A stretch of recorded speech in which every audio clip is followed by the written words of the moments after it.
नमस्कार दोस्तों, आज हम लोग आपके सामने एक गीत पेश करने जा रहे हैं, तो आप इसका आनंद लीजिएगा। हम इसे शुरू करते हैं। हाय दैया ननदी चिरैया बनके आए गई। हाय दैया ननदी चिरैया बनके आए गई। दुआरे पर बैठे बीरन भैया सोचे। दुआरे पर बैठे बीरन भैया सोचे। हाय दैया हमका लूटन वाली आए गई। हाय दैया हमका लूटन वाली आए गई। हाय दैया ननदी चिरैया बनके आए गई। हाय दैया ननदी चिरैया बनके आए गई। अगना में बैठी भाभी रानी सोचे। अगना में बैठी भाभी रानी सोचे। हाय दैया हुकुम चलाने वाली आए गई। हाय दैया हुकुम चलाने वाली आए गई।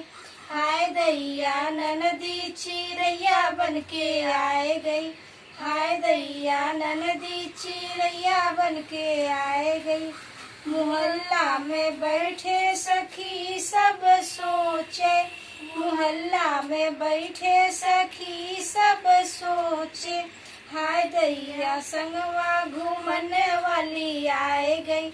हाय दैया संगवा घूमन वाली आए गई।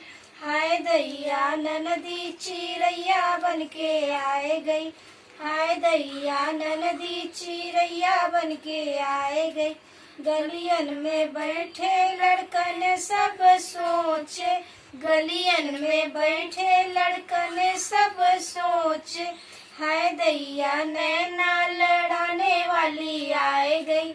हाय दैया नैना लड़ाने वाली आए गई। हाय दैया ननदी चिरैया बनके आए गई। हाय दैया ननदी चिरैया बनके आए गई।